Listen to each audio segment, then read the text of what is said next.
Welcome back to our channel 11 commerce class. कैसे हैं आप सब? आई होप आप सब एकदम अच्छे होंगे, एकदम बढ़िया होंगे।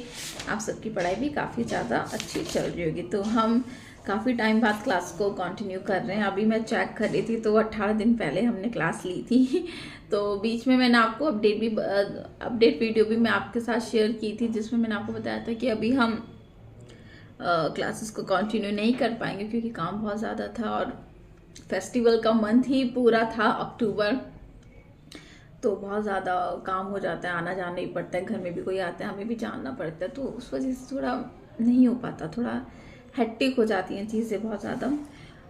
तो आपको याद होगा लास्ट क्लास में हमने कंप्लीट कर लिया था फीचर्स ऑफ मल्टीनेशनल कंपनीज वाला टॉपिक। आज हम नया टॉपिक स्टार्ट कर रहे हैं जो कि है ज्वाइंट वेंचर्स। ठीक है, तो स्टार्ट करते हैं आज का topic. Two or more individual or enterprises, either private or government owned, or a foreign company, joining together through participation in equity capital for achieving a common target and mutual benefit is known as joint venture. नाम से ही पता चल रहा है joint venture, यानी joint का मतलब क्या होता है? किसी दो चीजों को ज्वाइंट करना, तो दो या दो से ज्यादा। ठीक है, तो जब हम ज्वाइंटली यहाँ पे बिजनेस कर रहे हैं, कुछ हमारा कॉमन टारगेट है, ठीक है, फॉर एग्जांपल मेरा और आपका जो गोल है वो एक है, तो हम लोग मिलके हम काम करेंगे। ठीक है, तो वैसे ही यहाँ पे होता है। यहाँ पे दो या दो से ज्यादा इंडिविजुअल्स भी हो सकते हैं, कोई एंटरप्राइज भी हो सकती है, चाहे वो प्राइवेट हो, चाहे गवर्नमेंट हो, चाहे वो फॉरेन कंपनी हो। जब ये ज्वाइन हो, मतलब जब ये एक साथ आते हैं, ज्वाइन होते हैं, ठीक है ना, पार्टिसिपेट करते हैं, ठीक है, और ये बेसिकली इक्विटी कैपिटल के थ्रू ही होता है। यहाँ पे जो कैपिटल लाई जाती है वो इक्विटी के बेसिस पे ही लाई जाती है, इक्विटी शेयर्स के बेसिस पे। और इनका मेन एम क्या होता है? एक कॉमन टारगेट होता है, ठीक है ना, म्यूचुअल बेनिफिट होता है, इसको हम ज्वाइंट वेंचर्स बोलते हैं, ऐसी कंपनी को हम। Joint venture involves pooling of resources and expertise and also sharing of risk and reward by these enterprises. तो joint venture में basically क्या है?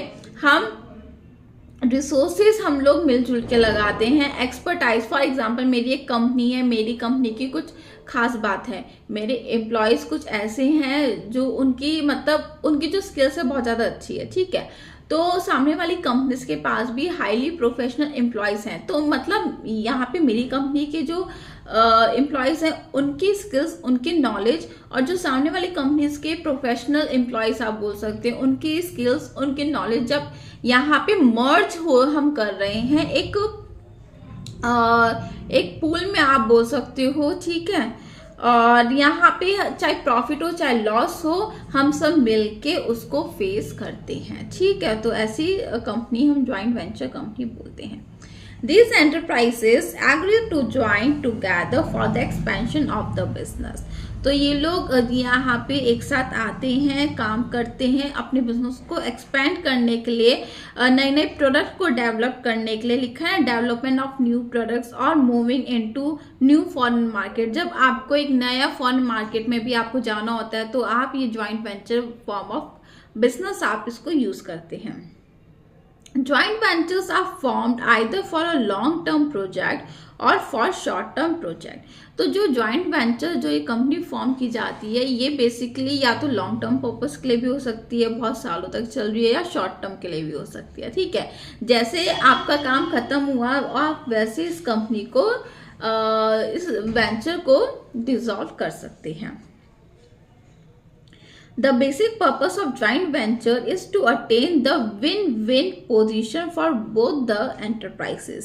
तो जो मेन बेसिक पर्पस होता है ज्वाइंट वेंचर का वो विन विन होता है। तो कहने का मतलब कि हमें जीतना है, ठीक है, दोनों ही एंटरप्राइज यहाँ पे मिलके काम करती है।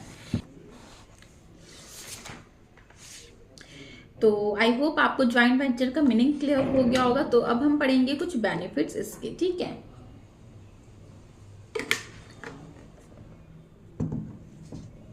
पहला बेनिफिट है increase resources and capacity. A joint venture involves pooling of human financial resources, thus a joint venture enterprise can face threat of the market, undertake challenges and take advantages of new opportunities to grow and expand effectively and efficiently. देखो, जब आपके पास पहले जब आप jointly काम कर रहे हो, मतलब 2 से ज़्यादा लोग हैं या 2 लोग भी हैं, 2 कंपनीज भी हैं, तो कुछ उनकी स्किल्स भी होती हैं, कुछ प्लस पॉइंट्स भी होते हैं, कुछ माइनस पॉइंट भी होते हैं। तो जब हम इकट्ठा मिलके काम करते हैं तो हमें पॉजिटिव भी मतलब हमें कुछ फायदे भी होते हैं और थोड़े बहुत कुछ नुकसान भी होते हैं। ठीक है, हम रिसोर्सेज को यूज़ करते हैं आपस में मिलके, स्किल्स को यूज़ करते हैं, मार्केट को एक्सपेंड करने की कोशिश करते हैं। ठीक है, कुछ हम चैलेंजेस भी लेते हैं। ठीक है, और हम यहाँ पे बेसिकली जो थ्रेट्स होते हैं मार्केट के, उसको भी हम मिलके फेस कर पाते हैं। ठीक है, second is access to new market and distribution networks. Joint venture companies has quick access to new market. For example, in a joint venture of foreign and an Indian company, the foreign company is able to gain quick access to Indian markets. देखो, joint ventures में basically क्या होता है, यहाँ पे जो joint venture company होती है उसके पास एक फ़ायदा होता है कि वो मतलब जल्दी से वो एक नए मार्केट में एंटर कर पाता है। जैसे कि यहाँ पे एक एग्जांपल दे रखा है, in a joint venture of foreign and an Indian company, यानी कि एक जॉइंट वेंचर है, फॉरेन और इंडियन कंपनी का मिलके एक जॉइंट वेंचर बनाया है। तो इसमें क्या हो रहा है, the foreign company is able to gain quick access to Indian market. अब देखो, जब आपके पास मतलब आप 2 कंपनीज हैं, फॉरेन एंड इंडियन कंपनी, और फॉरेन कंपनी को इंडियन मार्केट के अंदर जाना है और दोनों कंपनी मिलके काम कर रही हैं, तो आप ये बताइए कि फॉरेन कंपनी को आसान होगा या नहीं होगा? होगा, क्योंकि यहाँ पे इंडियन कंपनी उसकी मदद कर रही, क्योंकि वो दोनों ज्वाइंटली काम कर रहे हैं। इंडियन कंपनी को पता है कि इंडिया में किस तरीके का प्रोडक्ट चलेगा, कस्टमर क्या चीज़ पसंद करेंगे, तो यहाँ पे फॉरेन कंपनी के लिए आसानी से दरवाजे खुल जाते हैं। This also help them to establish distribution channel like the retail outlets in different location of India. और उसी की मदद से, जॉइंट वेंचर की मदद से यहाँ पे जो फॉरेन कंपनीज होती हैं वो अच्छे से इस्टेब्लिश कर पाती हैं डिस्ट्रीब्यूशन चैनल को, रिटेल आउटलेट्स वो खोल पाती हैं डिफरेंट लोकेशन में इंडिया के। ठीक है, तो आज हम 2 ही बेनिफिट्स करते हैं और बाकी के हम कल की क्लास में इसको कंटिन्यू करेंगे, 5 है। ठीक है, तो आज की क्लास में बस इतना ही है। तो अगर आपको कोई भी डाउट या कन्फ्यूजन होता है तो आप आराम से कमेंट सेक्शन में से पूछ सकते हैं। तो फिर अब हम मिलेंगे कल की क्लास में, तब तक के लिए बाय।